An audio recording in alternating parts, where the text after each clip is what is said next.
Nako, marami hong nagtataka sa mundo ng social media kung bakit hindi nagtanong itong si Rufus Rodriguez sa pagpipresenta nitong si Bacolao dito kay Ramil Madriaga.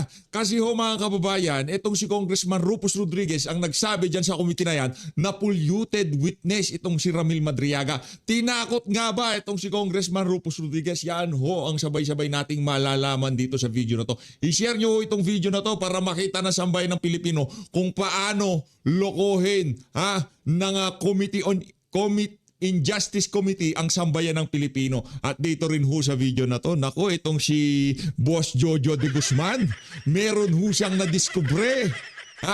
Yung larawan na sinasabi nitong si Ramil Madriaga na pinapinta niya daw sa kanyang isang scholar, magkakaalaman ho tayo dito. Yun nga ba ang larawan na pinapinta nitong si Ramil Madriaga doon sa kanyang scholar, o panibagong kasinungalingan na naman nitong nakakulong na to na may kasong kidnapping with matching murder? Pero bago yan, sa like at sa subscribe, masaya na ho tayo dyan sa mga gusto sumali sa ating community. Yung join button, nandyan lang ho sa baba. Ayun na nga mga kababayan, unahin na ho muna natin itong si Attorney Rowena Guanzon. Game!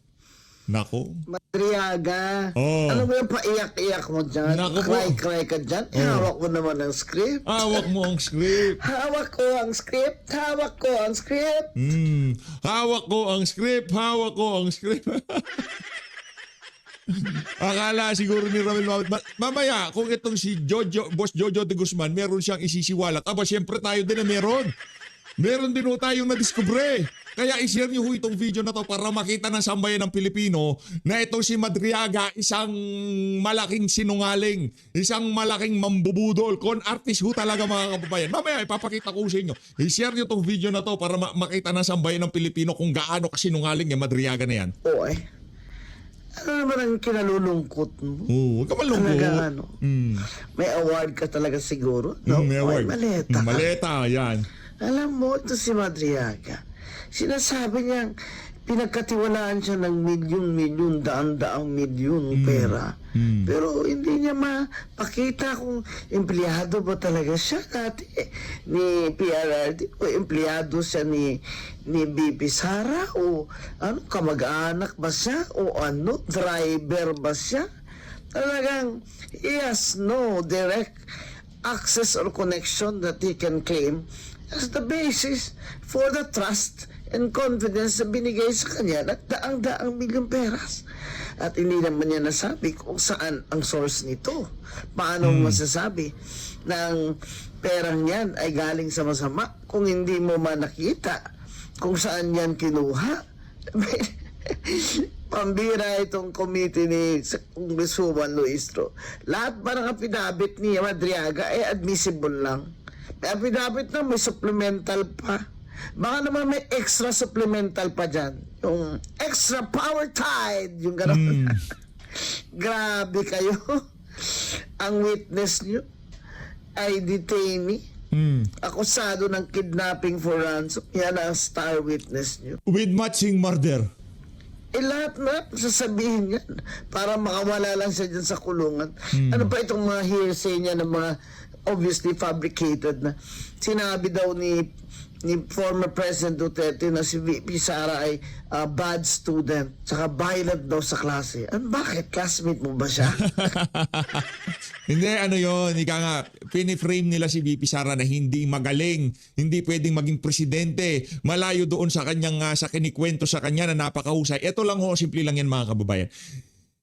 Kung sa Sambeda, nakalusot si VP Sara dahil doon sa impluensya niya sa bar exam, hindi ho siya makakalusot. Doon lang ho sa pagpasa ni VP Sara at naging abogado siya, masasabi na ho natin na may ulo si VP Sara. Hindi ho siya take 2 kagaya nito si Leni Robredo. Take 1 lang ang bar exam sa kanya. Doon pa lang ho masasabi na natin na matalino, may ulo, may husay, may galing si Vice President Sara Duterte. Hindi ho kayo basta-basta makakapasa dyan. At hindi nyo magagamit ang impluensya nyo dyan. Hindi porket magiging asawa mo itong si Jess Robredo, papasa ka na kagad sa board exam mo. Hindi porket ano ka na, ma-impluwensya na pamilya mo. Kagyat papasa ka na sa bar exam na yun. Hindi ho maaari yun. Kaya yung sinasabi niya na mahina ang ulo, nadaan lang sa impluwensya, violent, hindi totoo. Panibagong kasinungalingan at pambubudol na huna naman yan ni Ramil Madriaga.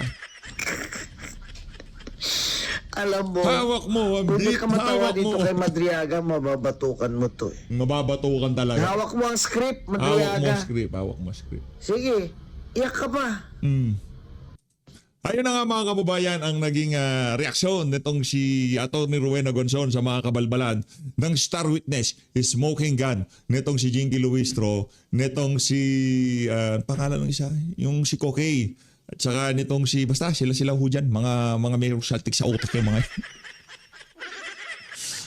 yeah.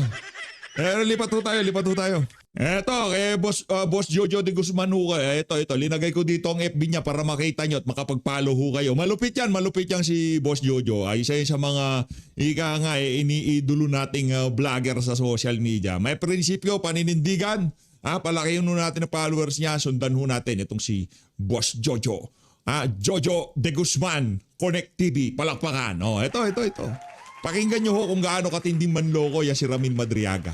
Painting na sinasabi ninyo at kung kailan nyo I-share nyo ho itong video na to Pagkatapos ho nitong kay Boss Jojo, meron din ho tayong ipapakita na kung saan mapapatunayan ho natin na talagang manluloko, con artist, yaang si Ramil Madriaga. po ito binigay sa kanya. Salamat po. Yan. What is the relation of that painting into your supplemental affidavit, Mr. Madriaga? Tandaan nyo ho yung itsura, pattern, pagka-drawing ng painting Magiging ano ho yan, magiging vital sa susunod nating mga larawan na ipapakita, okay? Kailangan ho, matalas ang mata nyo, nakikita nyo yung mga pattern, yung mga kulay, yung shading, yung pagkagawa ng kabuuan ng painting na yan. Nako, may napaka-vital ho niyan mga kababayan. Mamaya. Nagregalo po ako sa kanya ng isang painting niya na ginawa po ng isang scholar ko sa Laguna.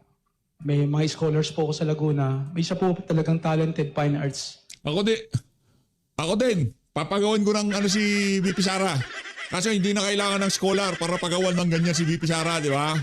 Anong to ko kung gusto mo ba niya ipakita yung sarili niya na humanitarian ako kaso kidnapper nga lang. Alam ka? Humanitarian, philanthropo, na meron kinakaharap na kasong kidnapping. Di ba? Palakpakan natin. Philanthropo na meron kinakaharap na kasong kidnapping with matching murder. Ganun nung katindi si Ramil Madriaga. Palakpakan na. Ang bait. Ramil Pinagawa ko po ng painting na yan. Makakatagos ka dito Hindi ka mawari. Grabe kasi nung Ayan, Boss Jojo. Si Boss Jojo na to. Nag-iinit itong si Boss Jojo. Boss Jojo, banatan mo. ayan, nag-message, merong conversation Merong dito. conversation. Yung totoong may-ari ng painting. Nagulat siya, sabi niya, Ha? They are talking about the painting. The painting? Sabi niya, he's watching the news, sabi ganon. Tapos ang tanong sa kanya, is that really yours? Sabi niya dito, sabi niya, Yes. yes 1,000%. Ayan, binigay daw ni Madriaga kay VP Sara. Did he buy it from you? Do you know him? Sabi niya, no. I gave that to Sara straight. Sabi niya doon. Nako. Sabi pa, nung may-ari ng painting, sabi niya, I was like, huh? Sabi niya, I'm not a scholar and I'm not from Laguna. Nako. Sabi niya, and I give Matindi Ito yung totoong nagbigay kay VP Sara ng painting. that to her directly when she was mayor of Davao City. Ayan napakalinaw. Napakalinaw. So makikita nyo, hindi po siya taga Laguna, taga Davao po siya. Davao. Ang sinungaling mo. Yung mga sinungaling na ganyan, dapat yan talaga nabubulok sa kulungan Ano ang prinsipyo ng mga abogado? Ano ang binibida ni Ping Lacson? Mamaya ho natin banatan yung binibida na yan. Rerekta ho muna tayo. Dito, ayan. Dito tayo, di ba? Ito ho yung larawan, di ba? Ayan. Yan si Ramil Madriaga, talagang ini-AI pa. Ng Petra Garabata, palakpakan natin. Ini-AI pa na kung saan kasama si BP at yung larawan. Ano ho larawan? Okay. I-share nyo itong video na to para makita na sabay ng Pilipino kung gaano kasinungaling.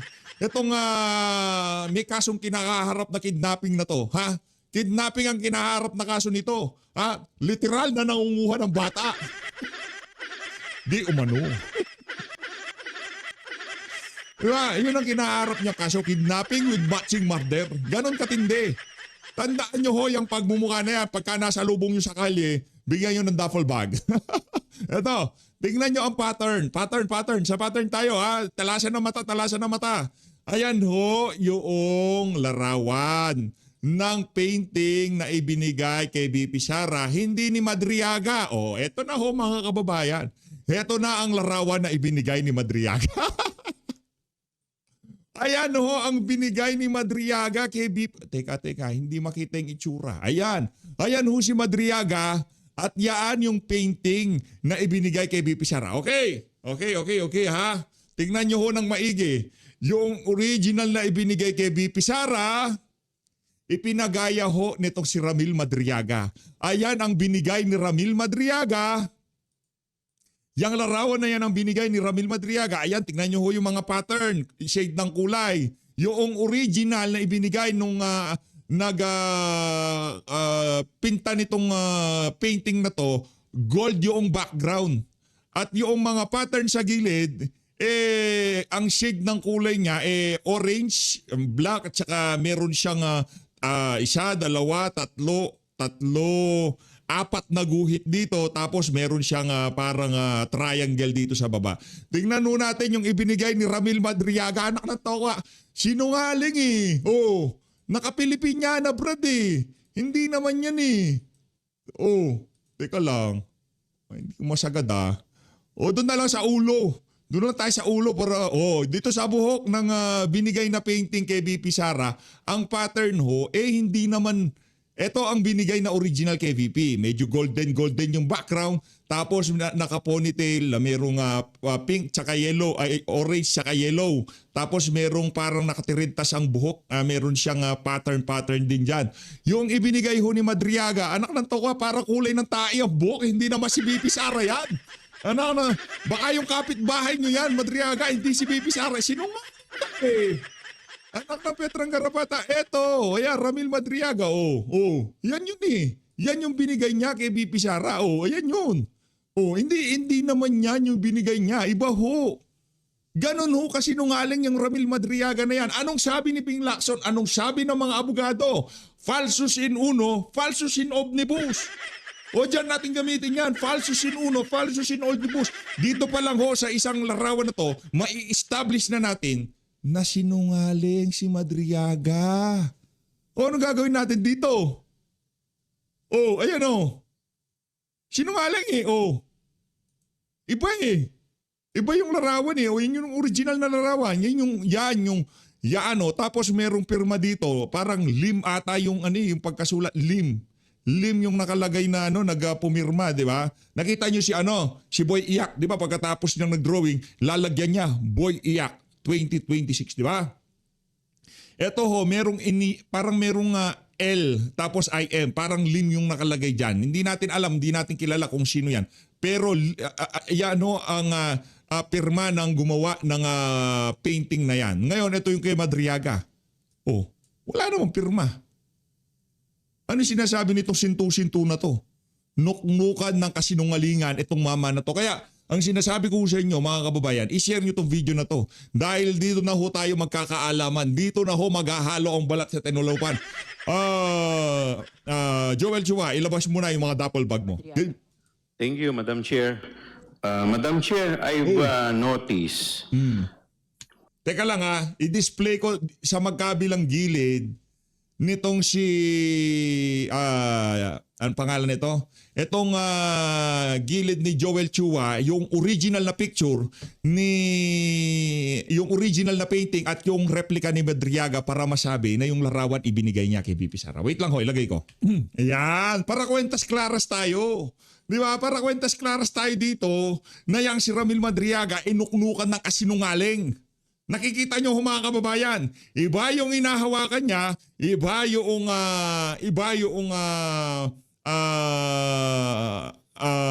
original na painting na katabi ni VP Sara. Okay? Dalawang magkaibang larawan ho yan mga kababayan. Maliwanag. Kwentas klaras tayo dito. Ano ibig sabihin? Con artist, sinungaling, kidnapping with matching murder ho talaga. Tuloy natin. Napansin ko po doon po sa unang affidavit ni Mr. Madriaga, ang sabi niya, Urur. Kami palulukoy mo. Si Raulo ka ba? Ha? Si Raulo ka ba, Ramil Madriaga? Pag nakita kita, anak ng tokwa, makokonyatan kita, langya ka. Konyat lang na. Joke lang. Ano ba? Masyadong mainit ang ulo. Hindi, mapipisil ko na lang pisngi mo. Hindi na konyat. Ang cut mo kasi, sarap mong konyatan. niya dito ay merong siyang, yung pera po na nagkakahalaga ng 33 to 35 million ay nakalagay sa duffel bag. Tama po ba? Nako. Doon sa unang affidavit ninyo. Nako. Madam Chair, Your Honor. Nako, Pero dito po nako. sa supplemental affidavit ninyo, Nako. ang sabi ninyo dito, nakalagay sa Sinungaling si Madriaga. Wala na tapos na usapan natin dito pa lang sa larawan Falsus in uno. Ano sabi ng mga abogado? Lagi sinasabi ni Ping Lacson to Falsus in uno, falsus in omnibus. Pag nagsinungaling sa lahat, nagsinungaling sa isa, nagsinungaling niya sa lahat, di ba? Yan, di ba lagi sinasabi yan? Ang tawag dito, kay Master Sergeant Orly Gutesa, ganyan sinasabi ni Ping Lacson. Falsus in uno, falsus in omnibus. Yun, hindi kidnapping with matching murder. Walang kasong ganon. Magiting na marin yun. Di ba?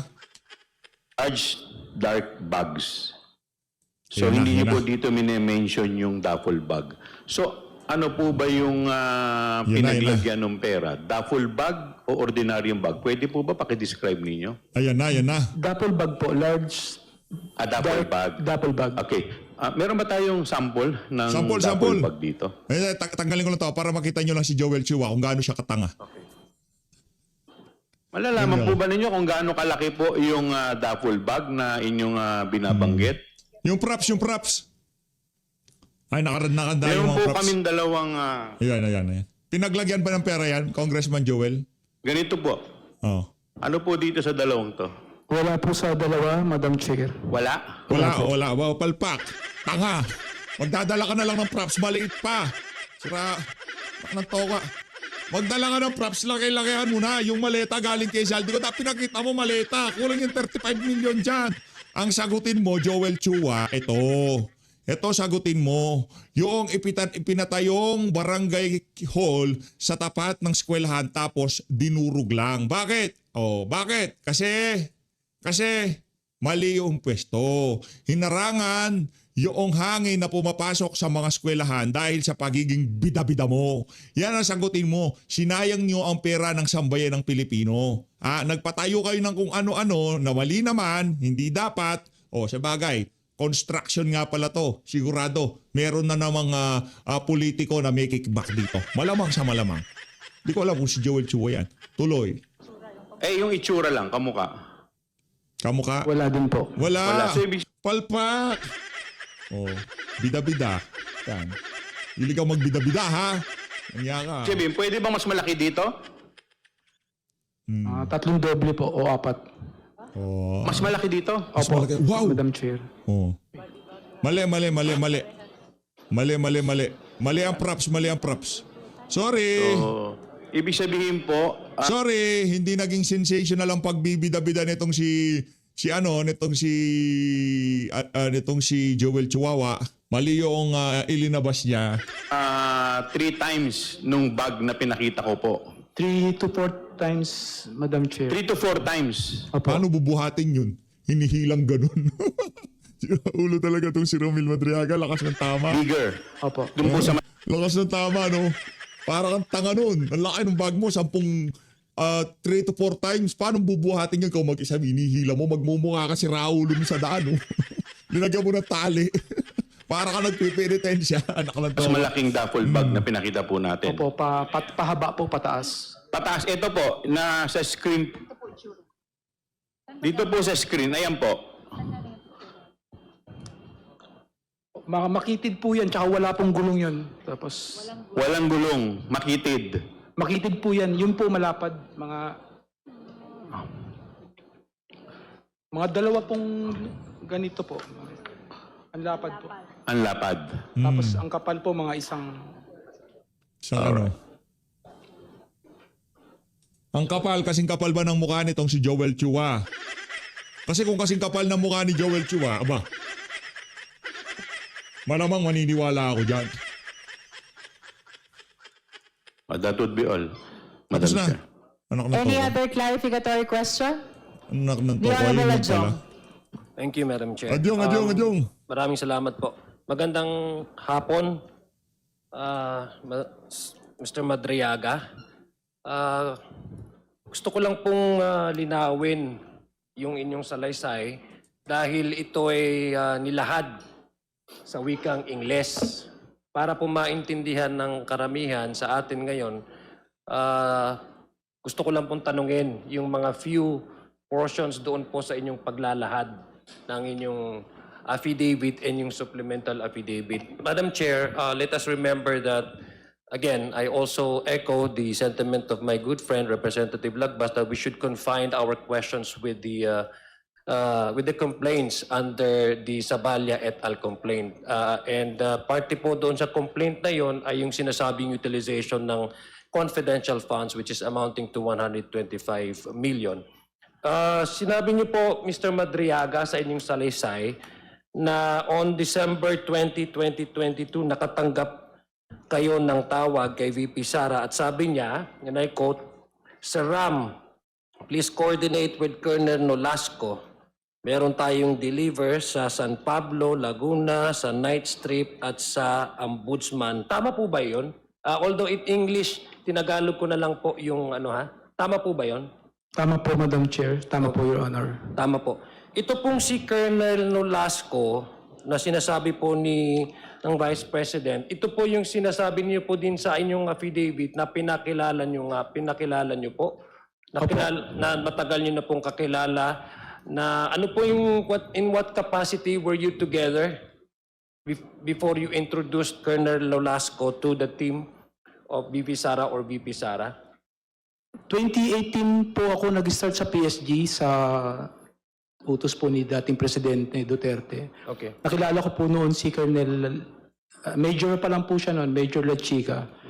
Nag-introduce po kami ng specialized subject doon. Kasama ko po sila, General Rimando at si General Victor Corpus. Okay. Ayun po yung security safety. So ibig sabihin, kilala niyo nga po, when she referred to Colonel Nolasco, kilala niyo na nga po itong si Colonel Nolasco. Tama Opo, po? Madam Chair. Opo, Your Okay. Honor. So pagkatapos po noon, ay nakatanggap naman po kayo kay Colonel Nolasco ng text message na sinasabi po, according to your affidavit, na pumunta kayo sa DepEd Central Office para sa isang transport. Tama po ba? Opo, Your Honor. Okay. So ito pong transport, yung term na transport, according din po sa inyong affidavit, ay nangangahulugan din pong delivery. Tama po ba ang aking pagkaintindi? Opo, Your Honor. Opo, Madam Chair. So yung pag-text po sa iyo na ni Colonel Nolasco na pumunta tayo sa DepEd Central for a transport, alam na ngayon niyo po na meron po kayong delivery na ibibigay doon sa or tatanggapin doon sa DepEd Central Office. Tama po ba? Opo, Madam Okay. Chair. Okay, tapos nung dumating na po kayo doon sa DepEd Central Office, nakita niyo may naglalakad na si Colonel Nolasco at may kasamang isang babae na you learned later on as the Special Disbursing Officer, Gina Acosta. Tama po ba? This is also according to your affidavit. Hindi po. Ano pong nangyari doon? Ang kasama po at Colonel Lachica po yung lumapit sa amin ni Colonel okay. Nolasco. Kasama Okay. niya po yung babae po. Okay. So ibig sabihin, dumating po kayo doon ay kasama niyo po si Colonel Nolasco, tapos si Colonel Lachica, kasama niya po si SDO Gina Acosta. Tama po ba yon? Hindi ko po sure yung Acosta. I can remember her face but not the name. It's, Madam Chair, for the information of this August chamber, according to the affidavit of Mr. Madrega, which he read earlier, on page 12, ang sinabi, number? 18. page 18. Page 18, number 60. At around, I'm quoting directly from the affidavit of Colonel Mr. Madriaga. At around past 3 to 4 p.m., 2 government vehicles with red plates entered the DepEd compound, and then Colonel Nolasco told me, ayan na, ayan na. Colonel La Chica appeared with a lady who I later learned to be Special Disbursement Officer SDO Gina Acosta. Thereafter, 4 large dark bags were unloaded from the vehicles, 3 large bags and 1 lighter colored and relatively smaller bag. Colonel Nolasco told me that each bag contained around 30 million pesos to 35 million pesos. Tama po ba yung pagkabasa ko? Tama po. So tama lang po yung pagkasabi ko na nung dumating po kayo doon sa DepEd ay nakita niyo po si Colonel La Chica papalapit na may kasama si SDO Acosta, which you later learned as the Special Disbursement Officer. Tama po ba yun? Tatandaan ko po yung mukha po ng babae pero hindi po ko familiar nung nakita ko sa pangalan nung time na yun. Okay, pero kasi sinabi naman po, later you learned that it was Yes, sir. the Special Disbursement Officer Si Gina Acosta po. Gina Acosta. Ngayon, sinabi niyo din po doon sa inyong salaysay na after few years na nalaman sa publiko, and this was also being reported publicly, that the 125 million confidential funds were actually spent in 11 days. At according to you, hindi po yung totoo dahil 24 hours ay nai-deliver na namin yung amount na yun. Tama po ba yun? Tama po, Madam Chair, Your Honor. So yung pinakita po kanina ni aking kasamahan na duffel bags na na-mention din niyo po dito sa inyong affidavit na duffel bags, yun po yung eksaktong nakuha ninyo na received by you from Colonel La Chica and Gina Acosta, as you mentioned here in your affidavit, as the amount to be transported or to be delivered. Tama po ba yun? Opo, Your Honor. Okay. Nakita niyo naman po yung bag na yon at pinakonfirm po sa inyo yon at na-describe niyo naman po kung gaano kalaki at kaliit. Tama po ba yung kanina lang, no? Opo, So Your ibig Honor. sabihin, kung kayo pong nag-transport at na-deliver nito, at kayo, sabi niyo nga po, kumuha kayo ng 1 million, ibig sabihin, nahawakan niyo po itong duffel bags na ito. Tama po ba? Opo, Madam Chair. Opo, Your So, Honor. mabigat ba? Opo. Gaano kabigat? Madam Chair. Sa... Probing. The Honorable Adjong, let us confine ourselves Okay. to what Okay. appears in the affidavit already. Okay, I'm just curious because he describes, yeah, I know, I understand, so I will... No. Matitiaro tayo niyan. Brad, baka wala nang susunod na hearing. Bahala ka. I will simply, Madam Chair, inform the honorable chamber that as what had intimated earlier by one of our colleagues, that we should confine our questions pertaining to the affidavit of Madriaga when it comes to the second complaint, which is basically the 125 million pesos spent in just 11 days. It appears, Madam Chair, that the person involved in the distribution of this 125 belies the 11 days, but in fact admitted that it was spent within 24 hours. That is exactly what his affidavit is saying, and that was we are trying, Mr. Chair, to actually solicit from him and to confirm whether his allegations, his affidavits are true or not. Maraming salamat, Mr. Madriaga. Maraming salamat, Madam Chair. Maraming salamat po. Thank you, Honorable Adjong. Any other Justice members who wish to raise clarificatory questions?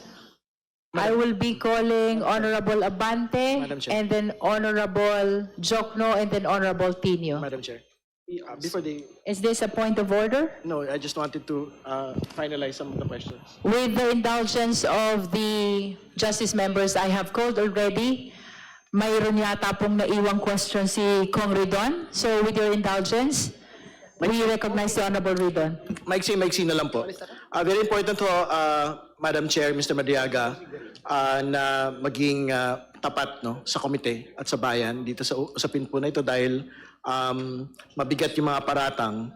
Binanggit po ninyo sa supplemental affidavit yung pong kahandaan po ninyo na magbukas ng inyo pong mga bank accounts for further scrutiny ng komite at ng Senate Impeachment Court in the event na tumawid po ito sa Senado. Do you confirm this commitment that you will allow yourself, allow the committee and the future proceedings or tribunals to open your bank accounts?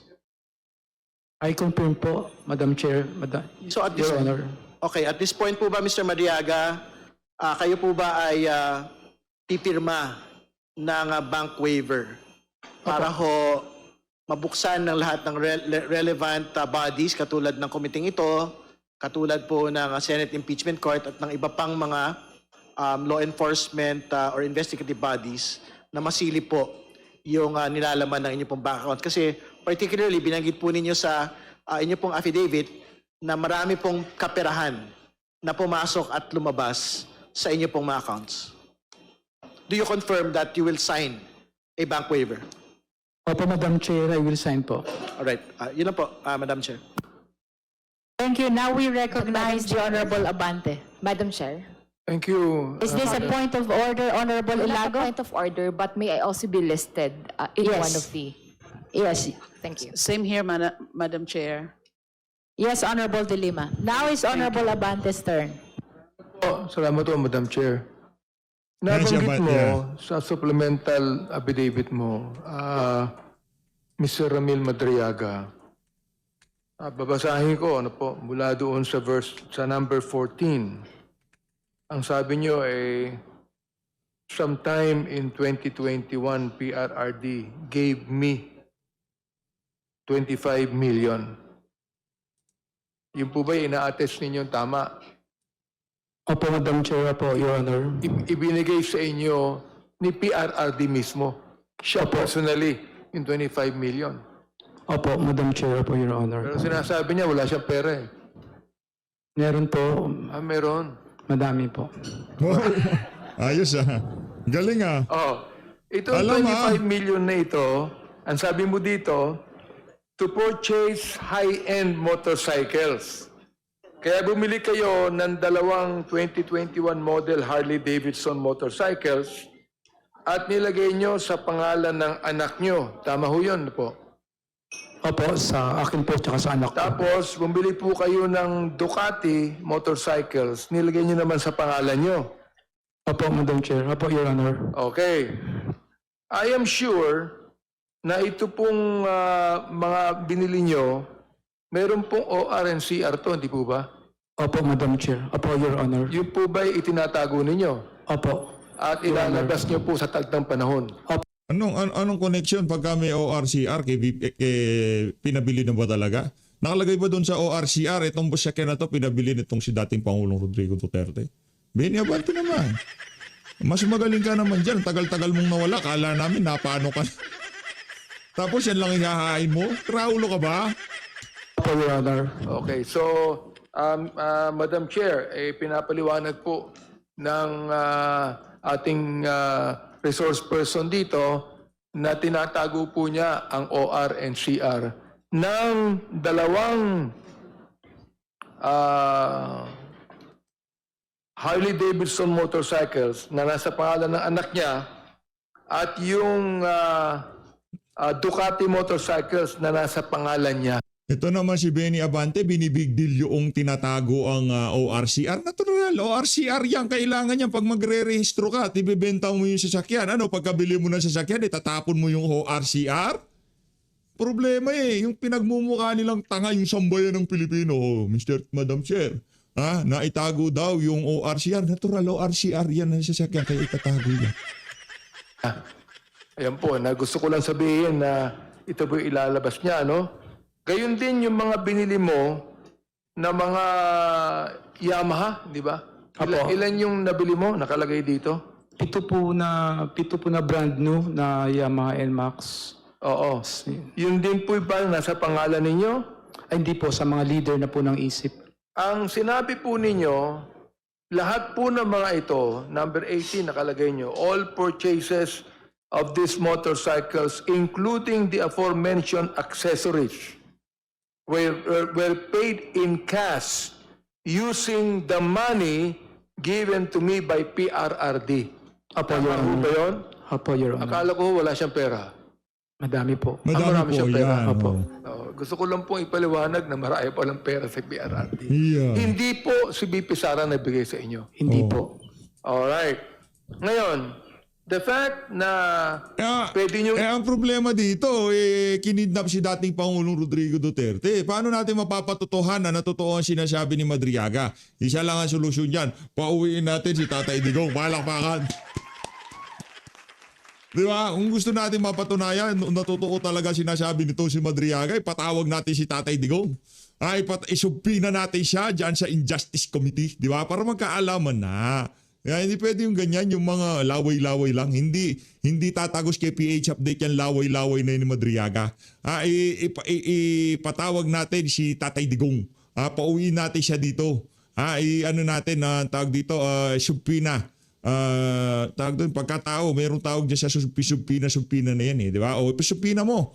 G.K. Luis Ro, pasubpina mo ito si Tatay Digong para mapatotohanan o mapasinungalingan niya yaang mga sinasabi na yan itong si Ramil Madriaga. Di ba? Ganun lang naman ho yun. Ngayon, kung hindi tawag dito, ipapatawag yang si BP Sara ba? Itong si PRRD, parang di tayo maniniwala. Diyan siya sinasabi na yan nitong si Pastor Benny Abante. Ibigay, siguro, Sabi ni Madriaga.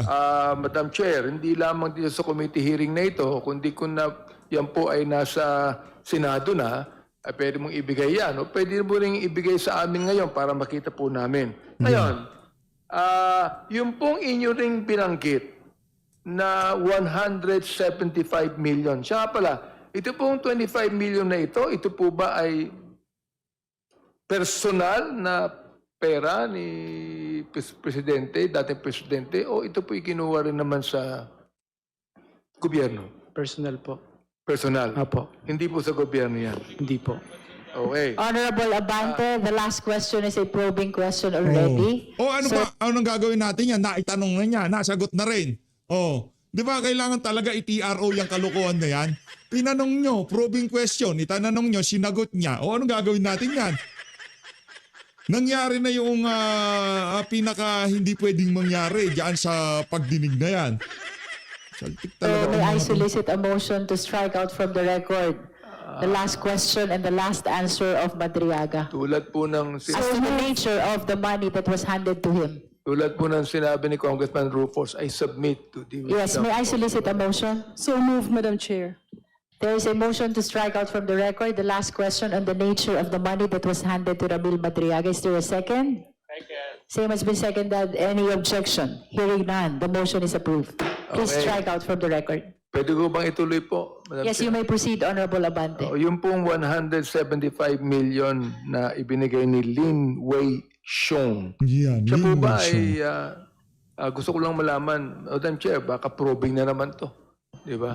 Ito That's why magtanong. please be very careful. Kung di ka sigurado, kung tatanga-tanga ka, huwag ka na magtanong kung di ka sigurado. Punta ka dun sa mga kongregasyon mo, sila bulahin mo, huwag kami dito. Sure that your Gusto ko lang question po- is already in the affidavit. Pwede ba tanungin dito kung si Lin Wei Xiong ay isang Chinese president? I think that will be a probing question also because that is outside the context of the affidavit of the resource person. Alright. 100 million po ay galing kay Maestrado Lim. Tama ho ba yun? Sinabi Tama po, Your Honor. Ito po bang mga pondong ito, may mga kasamang documentation o deed of donation or acknowledgement receipt sa inyong pagkakaalam? Is that stated in the affidavit also? Nakalagay din po. Opo, Wala. Madam Chair. All right, you may proceed. Yung 100 million po, tsaka yung 175 million, through phone calls lang po yun na to pick up para gamitin namin pondo sa ISIP Pilipinas, Madam Chair. Oo. Okay. Doon po sa pictures ng Annex A, nakalagay po ba ito sa inyong supplemental affidavit? Ito pong manager's check? Nakalagay din po ba ito sa inyong Opo. supplemental? Ano po itong manager's check na ito? 84,200,000. Ano po nakalagay sa inyong supplemental affidavit? Tungkol po dito, pakita nga natin. Can we flash that Pakita portion yan, of the pakita. affidavit, subject Pakita matter yan. of the clarificatory hearing?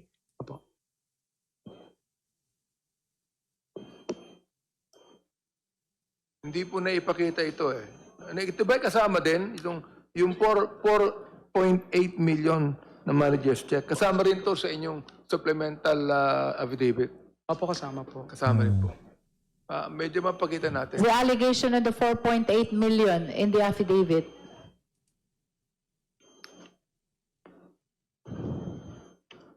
Kasama What po, number is that, Kasama nyo. Honorable Abante? What number is that in the affidavit? Annex A.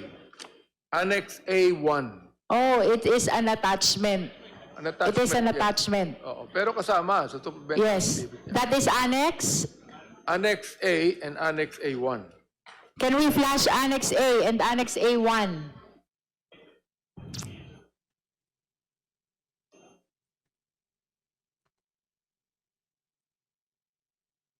We are reminding the justice members that our clarificatory questions are limited to 5 minutes only. If that will not be sufficient, you will be listed for the second round.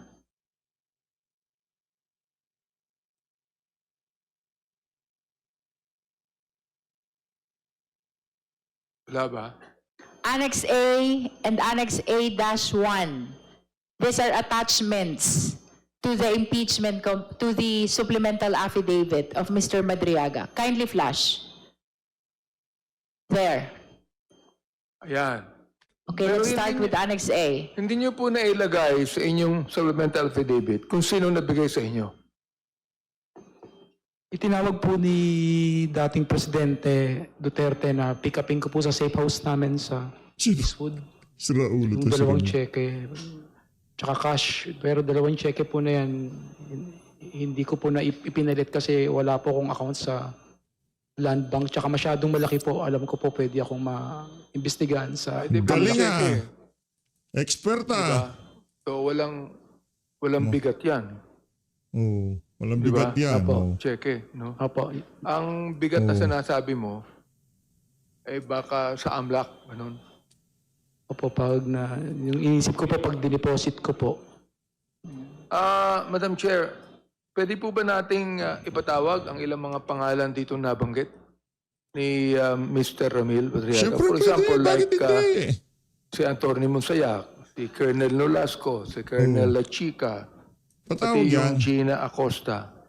We will defer our concern on issuing subpoena for additional witnesses until we have presented all the resource persons, rather, who have complied already. We have a long list of resource persons already in line. Dalawang tanong na lamang po. Ito pong relationship ninyo with the respondent. Sinabi po ni VP Sara na dininay niya na meron kayong personal or professional relationship. Yun ang pagkakasabi po niya. Pero yung pong nakita namin mga picture, nagsasabi na talagang kilala niyo siya. Ano po?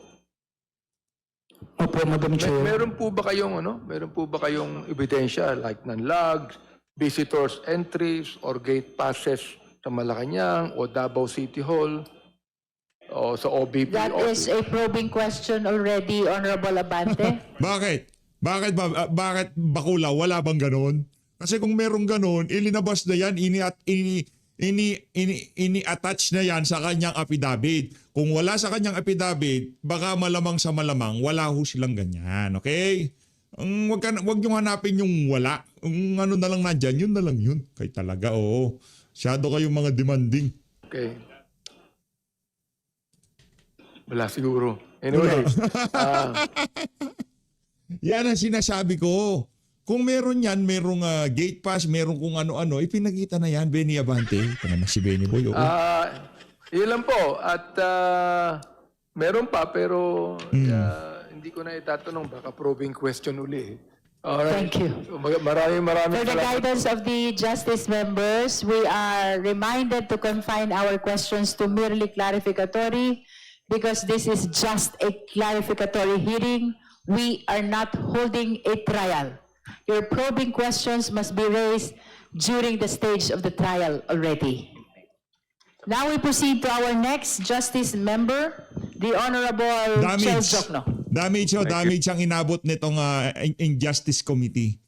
Paano nyo kukumbinsin yung mga kasama nyo dyan sa House of Representatives? Ngayon pa lang gumuguho na yung mga argumento nyo dito kay VP Sara. Halimbawa na lang dito sa dalawang larawan na to na ipinakita natin. Falsus in uno, falsus on omnibus. Yari, naloko na. Naging abogado si PH update. Yan na nga ba sinasabi natin? Yan ang laging binibida ng mga abogado. Palakpakan na si PH. Palakpakan natin si PH. Thank you, Madam Chair. Magandang hapon, Mr. Madriaga. Magandang hapon po, Your Honor. May I request, Madam Chair, that the Committee Secretary flash paragraph 55 of the supplemental affidavit on the screen. Kindly flash paragraph 55 of the supplemental affidavit.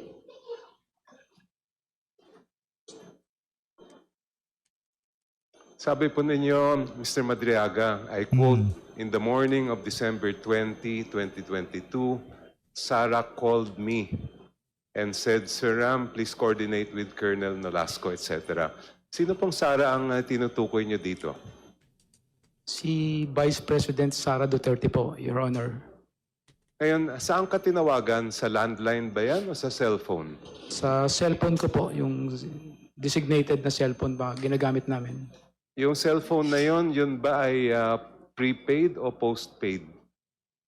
Prepaid. Prepaid po yung bigay po ni Presidente sa akin. Honorable Jokno, please refrain to Prepaid in yan. raising probing questions. Well, Prepaid may yan. I just explain why I'm asking these questions, Yes, Madam Chair? but nonetheless, kindly Yes. confine our question to the contents of the affidavit.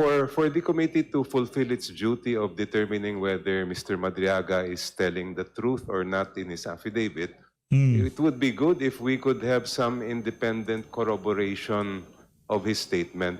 For example, if a Mag-hearing na yan. Mini trial na mangyayari dyan. Pagka sinunod natin yung gusto mo, Bugs Bunny. Di ba? Yun ang problema.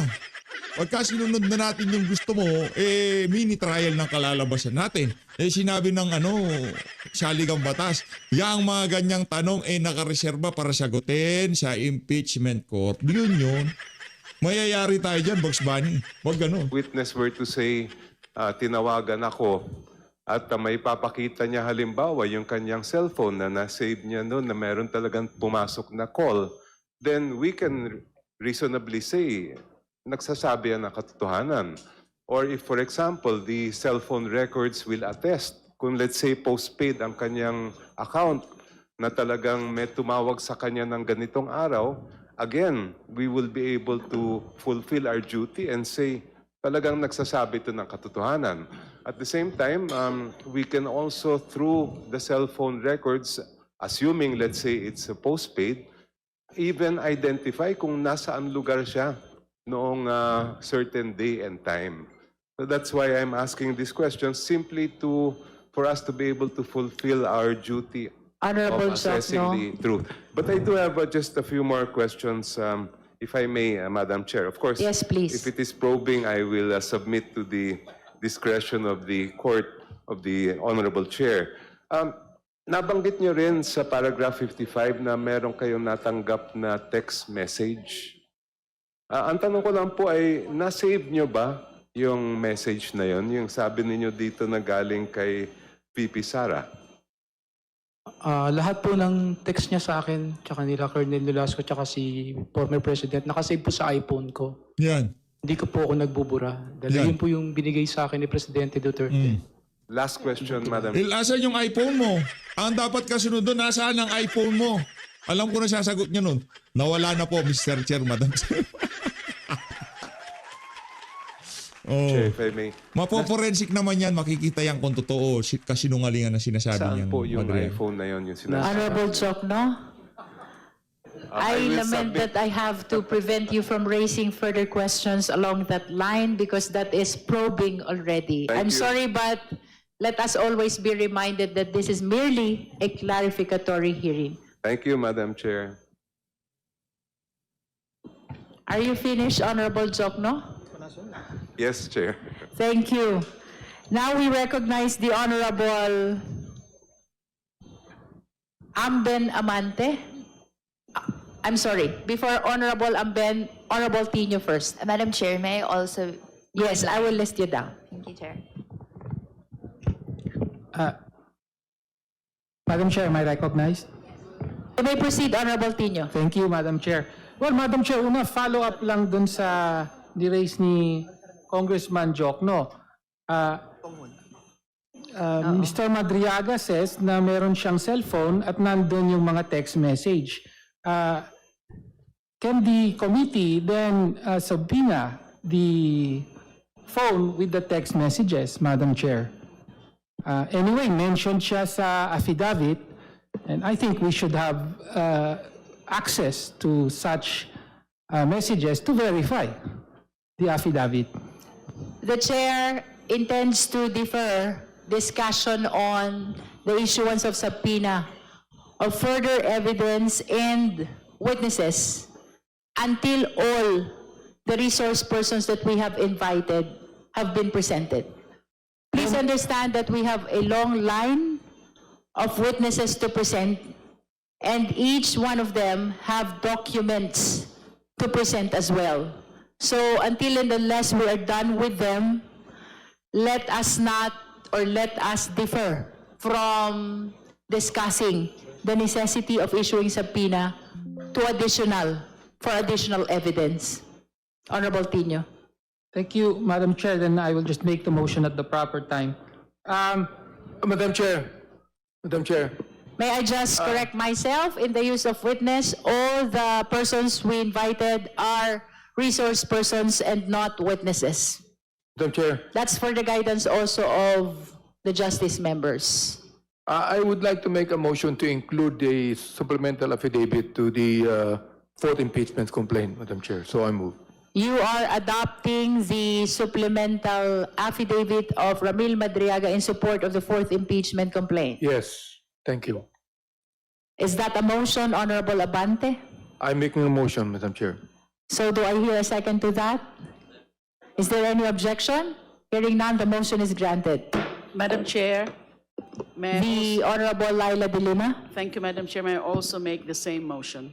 There is likewise a motion for the adoption of Insofar the as the supplemental affidavit Insofar as the Sabalia et al. Complaint. of Ramil Madriaga Yes. to be part of the third impeachment complaint, Sabalia et al. Complaint. Do I hear a second? Second, Madam Chair. The same has been seconded. Is there any objection?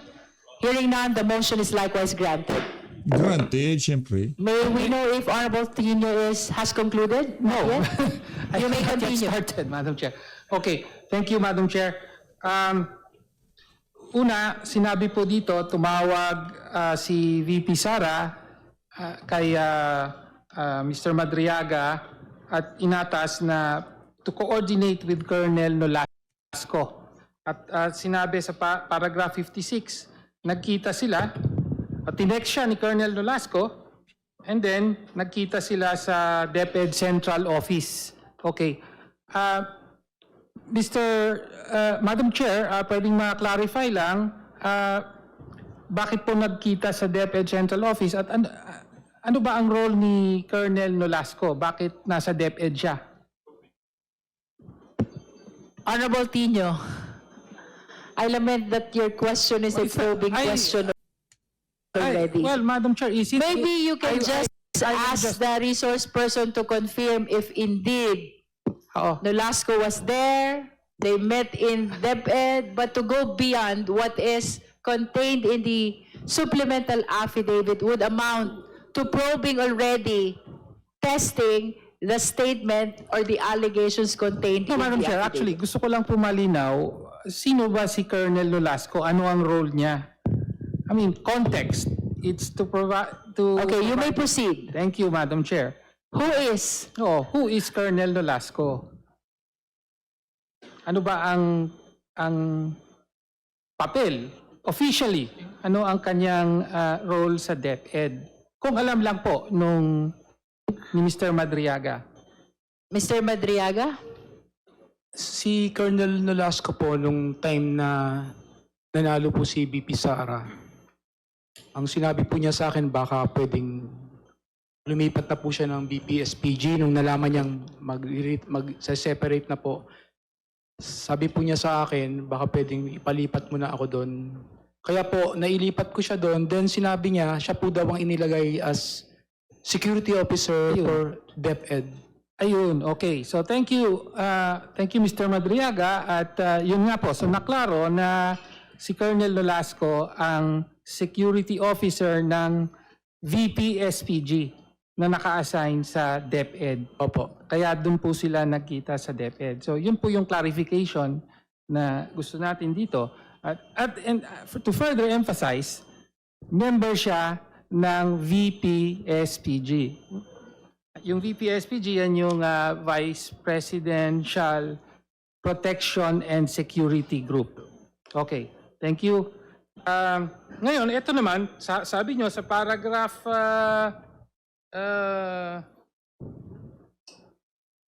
60, at around 3 or 4 p.m., may dalawang sasakyan na dumating. Tapos sabi ni Colonel Nolasco, ayan na. And then Colonel La Chica appeared with a lady. Okay, si Colonel La Chica naman. Sino po si Colonel La Chica? Si Colonel La Chica po, yung sinabi ko kay Colonel Nolasco na kumuha ka ng magli-lead sa inyo Okay. sa VP-SPG. Kasi hindi pa po siya pwede dahil Lieutenant Colonel pa lang po siya nun. So kailangan po ng full-fledged Colonel. Okay, so si Colonel La Chica ang head ng VP-SPG. Opo, siya po yung naging head. Okay, so si Colonel La Chica, head ng VP-SPG, tapos naka-assign siya sa Office of the Vice President. Opo. Tama po. Tapos ito namang si Colonel Nolasco, VP-SPG din, pero naka-assign sa DepEd. At nagkita sila sa DepEd.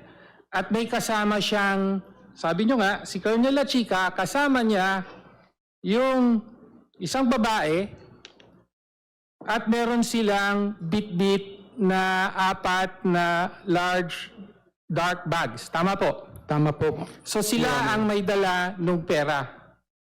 Okay. At sinabi nyo, Colonel Nolasco told me that each bag contained around 30 million pesos to 35 million pesos. 4 na bag, 30 to 35 million pesos. Opo. Okay.